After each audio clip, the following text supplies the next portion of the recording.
Hello and welcome to this India Today special, Royal Stag Barrel Select Perfect Strokes, where we explore perfection in sport with true sporting legends. It's a great privilege to be joined by four of the iconic sportspersons of recent times. A.B. de Villiers, champion batsman, someone who's rewritten the rules of cricket over the years. Garry Kasparov, unarguably the greatest chess player the world has ever seen. Mo Farah, winner of 4 Olympic golds and doing that remarkable double of 5,000 and 10,000 in 2 consecutive Olympics. And Rick Charlesworth, champion coach, as well as a world champion in hockey with Australia. And dare I remind you, also a first-class cricketer and a medical doctor. Wonderful to have 4 of you together. Thank you very much. Let's talk about perfection. Dr. Charlesworth, what makes perfection in sport? I think that to be really good is what we all aim for. And as a coach, I coached many players in our national team. I never met one who knew how good he could be. And so it's aspiring to be the best that you can possibly be. It's about lifting the bar and lifting your horizons. And then it's about lots and lots of preparation and practice. You win the Olympic gold medal in the year before the Olympics, and you win the major competitions by how well you prepare. But is there anything like the perfect sports person? Can you say that A is an example of perfection in sport? Is there anything like perfection, A.B. de Villiers, in sport? Because you are one of those cricketers who kept changing the boundaries of what was possible on a cricket field. No, there's certainly nothing, no such thing as a perfect sportsman, I believe. I was hoping you wouldn't ask me that. While Rick was talking, I was sitting here thinking, what am I going to say if you ask me that question? All I can tell you is, personally for me, it's a deep desire. It's from a very young age, knowing where you're going, having that goal in mind, wanting to be the best in the world and the best there has ever been. And then that's what drives you day in and day out. And it's constant pressure, constantly things change. But if you have the desire and that end goal in mind all the time, you've got a good chance to get there. But there are lots of people who have the desire. Thousands and thousands of people play cricket, chess, athletics, hockey, but only one makes it to the top. So, is perfection about reaching the Mount Everest of your sport, as you did? You may say so, because in the long history of the World Championship titles started in 1886, there were only 16 world champions. That tells you that it's an accomplishment of its own just to climb to the top. And then the next challenge is to stay on the top. And I think the perfection, which is not achievable in human games, actually it's not achievable even for computers, because 100% perfection doesn't exist in the universe. But it's our desire, our determination actually to be perfect. It's our drive and our readiness to actually find out our own mistakes, to be very, blunt and even relentless, analyzing our own games and coming up every day, every new day with new ideas and with this never-ending quest for perfection. The never-ending quest for perfection, is that passion then? In what I'm hearing, I see one word which has not yet been used, which is passion. This intense desire that Garry just spoke about, to be the best you can be. Not necessarily the best of all time, but the best that you can be. Yeah, it's about being the best that you can be. It's being able to be ruthless and make that decision, and being able to be better than others. And that's how you get a perfect run, I guess. Being able to do better than others. Because, on a track or on a cricket pitch, it's so many guys. And being able to do better than them people puts you in a better position. And then being able to hold that with the pressure will come with a lot of stuff. And doing it better than anyone else. And that's what gets you to there. In any sport, to be at the top for as long as, let's say, Kasparov was for 2 decades, Mo Farah winning 2 World Cups, A.B. de Villiers more than a decade at the top. What does it take as a coach to ensure that player can stay at the top, not just reach number 1, but stay there? Well, as I said, the coach's role is to keep lifting the bar, but the athlete has to want to do that too. And in the end, what you're looking for is reproducible skill under pressure. and reproducible skill under pressure comes from playing against people who are better than you, are harder than you. So as a coach, what do? Then I make training harder than the match. I outnumber one team. I give you a smaller area in which to play. I make difficult decisions from the referee. There's all sorts of ways in which I can make training difficult, and that's what I do. What does Mo do? He gives himself a handicap at training, I suspect, or he has to work harder than somebody else does. And you know, maybe you bet against the bowlers bowling 18 yards rather than 20. You know, there's all sorts of ways in which you can do that. Gary played against the difficult computer. and indeed, there's all sorts of ways in which you can challenge yourself to do that. But you made a reference to handling pressure. And I just wonder, you know, from the outside, when I look at you batting, let's say, you seem to sort of almost revel in the pressure. You almost seem to sort of, you know, enjoy the idea of being put under pressure to produce a great innings. Is that part of perfection, to, you know, to put yourself in a situation where you don't feel the pressure? Do you feel the pressure or not as a legend? Definitely. I won't say, I don't know if, I can't speak on behalf of other people, but I was certainly not born mentally tough, that's for sure. I had to learn how to survive under pressure. I had to learn from my mistakes, have a look at my trades. Where are my weaknesses when I'm feeling a bit of the heat? But once you get to know your game, you get to a certain stage and you understand your game so well, then that pressure situations become a big opportunity to create and to innovate and to be different. Practice makes perfect. Is it about practicing exactly what moves my rival will make on a chessboard, preparing in advance much more than anyone else? I found out it's quite a paradox, you know, during my preparation, because it was not very often when your preparation could actually lead to an immediate victory. So sometimes, you know, it worked. But in many cases, you know, the game could take a different path, and you could hardly envision the scenario. But somehow, again, mysteriously, the amount of work you do at home, even if it doesn't materialize on board, helps you in a crucial moment to find the right move. Again, I don't know what is a connection, but I can definitely tell you the quality preparation at home somehow manifests during the game, even if the game takes a different path. You came as an 8-year-old from Mogadishu. This is a story that is now told again and again. And I just wonder whether the circumstances from where you come make you a little bit more hungry than, let's say, someone who's had a relaxed life in London and doesn't have to work or doesn't feel the urge to work that hard. Yeah, no, definitely. That's a great question. From what I know as an 8-year-old and what my 13-year-old now, my oldest girl, knows, and I've got 4 kids, so you look at them, and it's different. And for me, I think what makes me is who I am and makes me fight more than anyone else is being able to be, you know, open to, you know, growing up in Africa, not having much. That was, I think, part of me to make me stronger and to appreciate and to understand of hard work. As you said, most people would have gone, yes, I can't speak any English, I can't do many things. And rules are the self, but I never did that. I was one of these people where, you know, being at school was fun. Being able to mix with other kids, being able to play a game of football, being able to just be hyperactive and crazy and going for a walk, that was part of school. And at the same time, I think it made me kind of understand of life. And at that point, obviously, I worked hard and got into the athletics track and you know, visiting all around the world, going different countries. And it came to a point in my career where, you know, go to uni, you have a laugh, but you have to make that decision yourself.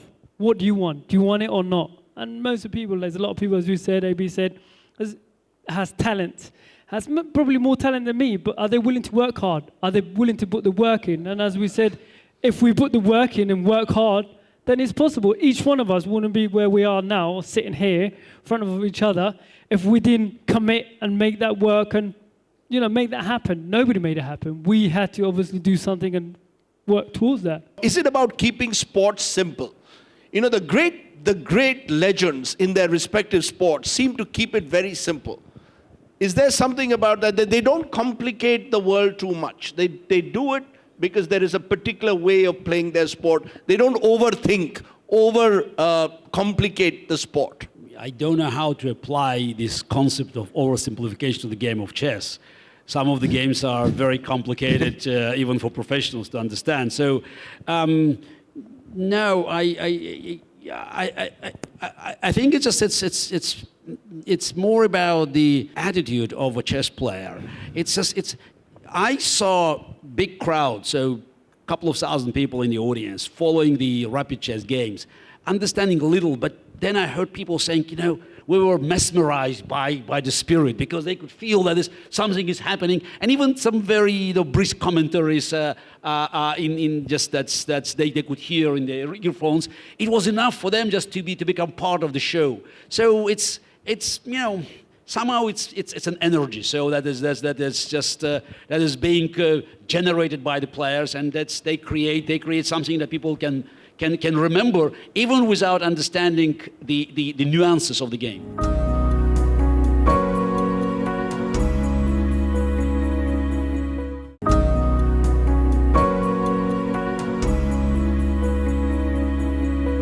One is keeping the sport simple, the other is handling pressure. You're at the 2012 Olympics, it's London, the host country, everyone expects you to win. Does that make it easier for you or more difficult? As you said, each athlete is different, as AB said. It's being able to use that, getting the best out of yourself. And I knew in myself, obviously, I knew there was a pressure, and I could feel the pressure. But it's a way of you to think, oh my God, so much pressure, I can't get this wrong. I didn't think to doubt myself. It was more of thinking, how can I use this to get the best out of myself? And I used that in a way that motivated me more. It's more of a thinking, this is my country, people wants me to do well, this is it, this is, so many people are here for me, and try and use that, the noise, the support, and think more of a positive thing, and that's what I did. And because there is the danger of choking. We keep hearing this. I'm not asking this to the South Africans when it comes to the World Cup, because they've been often accused of this, of choking on the big occasion. But the Australians were also in hockey for a long time in the Olympics. Why aren't you winning a gold? Do they choke at the big moment, don't produce their best? Is that fair to ask top-class sportsmen, are you choking in a big sport? Well, it's a real thing. It happens. And I can imagine, your team doesn't play well unless they have intensity. You have to have intensity. And I think that's what Gary's talking about. And concentration is critical. But the first rule of sports psychology is you focus on the process, the outcome will look after itself. And that's what athletes learn to do. And we had a home Olympics too, and great expectations. And one of our great runners, Kathy Freeman, with a stadium full of Australians expecting her to win, had to go out there and do that. That's intense pressure. The secret is to be able to focus on the process. The outcome looks after itself. Focus on the process, not on the outcome. But is that easier for an individual sportsman than a team sports? At the end of the day, you are one of 11. I mean, to win a World Cup, let's say, all 11 perhaps need to perform at a certain level. Do you believe in a team sport, it becomes that much more difficult for you to get everyone to raise their bar to achieve that level of perfection? You might do it. What about the other 10? It's complicated. He's the master. I'm trying to find an explanation, AB, for this whole question of why does South Africa not win the World Cup? Is it fair to put the blame on one player, two players? Is it at the end of the day, can an entire team choke on the big occasion? I think you can stiffen up a bit. We've certainly felt the pressure as a team, but all teams have felt that pressure before. I think that's where your leaders stand up, your experienced players, lead from the front, guys who speak calmly, who seem to be acting the same. Like you said earlier, I seem to be so chilled under pressure, but actually I'm feeling the heat. But I know how important it is for me to show to the rest of the team, especially some of the youngsters, that I'm calm, under control, because one of them might just use that kind of energy and go and win the game for us. So personally for me, I've never choked. I've felt pressure. I've seen it as opportunity. I've failed sometimes. I've learned from my mistakes. I've moved on. I've performed under pressure. So the fact that we haven't won a World Cup, it's one of those things. It's sport. It's part of the game.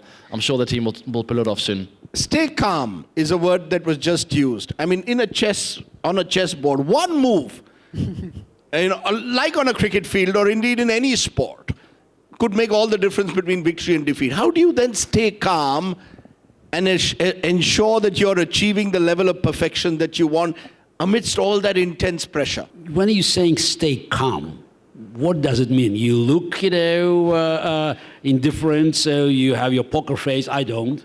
So I think very often people, they make a mistake mixing self-expression, the character, with ability to survive under pressure. I mean, Karpov was just, is much calmer as a person. So, and if you look at two of us, you say he would survive under pressure better than Garry Kasparov. But I won all the decisive games. Because it's not about you being emotional, but it's about your brains working clockwise. So just, yes, this is a moment, and this is, again, I cannot explain it. It's also some sort of mythology, but it's every cell of your brains, every part of your body actually works for this very moment. It's also, you have to feel it. This is like climax. So I know this is the moment where I have to, okay, not 100%, but as close to 100% as I can mobilize. And again, very, very few people can feel this moment. So that's just, because it's not every moment of the game. So this is the moment where I have to mobilize everything I have. And this is a decisive moment of the race, of the match, of the cricket game, whatever. This is the time where I win this moment, or I can get an advantage throughout this very short moment, and it will have a decisive effect for the rest of the match. Is that something intuitive? Is that something spontaneous that comes in? This is the moment where I'm going to, in a 10,000 meter race, make my move. Is that intuitive? Is that come through practice? Is that God-given? It's being able to, as Gary said, being able to feel, being able to work it out and make that move and make that right move. Many athletes or many chess players had to make that move, or you want them to make a move and you want them to do it, and then you go around them. But it's being able to, control it and making that move where you actually feel this is it, boom, and decisive move. Where does that come from? I'm just wondering, where does that come from? Is there some gene inside there which tells you, this is the moment I've got to strike? I mean, the great sports persons know how to choose their moves, their moments. Yeah, and often, you make that move, and obviously you, as you said, it's about having perfect run. You can make mistakes. That's you why do. You have only one winner. Yeah. That's it. Because you can feel this very moment. Yeah. So, and others cannot. And often, from the beginning, it was never like that. And that's why it's taken me a while to be able to work down making that. I've gone before, felt like this is the right move, got it wrong. Put your hand up, get over it, boom, next one. And try and not make the same mistake. That's a good point on which to end, but I want to end with you, Dr. Shah. Yes, go ahead. Well, yeah, I think there is a difference between the individual sport and the team sport, and it's easier and it's harder because other people in your team can mess up, and that can hurt. In an individual sport, you're really responsible. My concern is that even you're making an ordinary move in chess, if you make a silly move, then that can hurt you. It might not be the great moment of the game, but that mistake that you make can hurt you. My understanding, no one scored a goal against our team unless we get 4 or 5 things consecutively wrong. This person did make a good tackle, he was out of position, that didn't happen, this goal shot. Same, if we wanted to score a goal, we had to get 4 or 5 things consecutively right. So a single incident determination is what you need. All of those, every incident of the game is important, and the concentration required to play 7 or 8 hours of chess is enormous, I can imagine. We only have to play for an hour or so. Sometimes you play a long innings. Yeah, and you are the last line of defense. Yeah, But every time. Let me end by asking you this. Can the perfect sports person afford to make the same mistake again? No. Is that perhaps the skill of a perfect sports person? Once he's made a mistake, he's very unlikely to repeat it. Would that be a fair way to look at perfection again? That the really great, perfect sports person doesn't repeat his mistakes or learns from his mistakes. Let's put it that way. And I don't think you can become good unless you make a number of mistakes, and it's your mistakes that make you good. And learning from them is a critical part of it. The mistakes are your friends. I just want to add to something Gary said earlier, and that hit home with me quite very, very well. For a year or so in my cricketing career, I tried to be like Jacques Kallis, because he seemed to be the guy who can handle pressure. So calm, never try to do something funny out there. So I try to play like that, like, ooh, look calm, ice cold. But I'm 10 out of 10 when I've got intensity, when I'm running and I'm making eye contact and I'm sort of jumping out of my skin. But that's the way I play. When I try and play like someone else, when I try to be calm and relaxed like my opponent, I'm a 5 out of 10. So it's being true to yourself and then learning from your mistakes. But I'm an intense guy under pressure, and that's what makes me good. Let's end this first part of this special show here, because it means that one size doesn't fit all. You can have a Bjorn Borg and a John McEnroe. You can have a Garry Kasparov and a Karpov. You can have a Mo Farah and a Lassie Viren, and you can have Rick Charlesworth and all the great hockey players of the modern era as well. It's been a pleasure talking to you, but we've got more with these greats. Remember, this is only the first episode of this special Royal Stag Barrel Select Perfect Strokes. What makes a perfect sports person? In part 2, we look for personal role models that these great sports persons have had and ask them to share their real life experiences. Thanks very much for watching. Goodbye.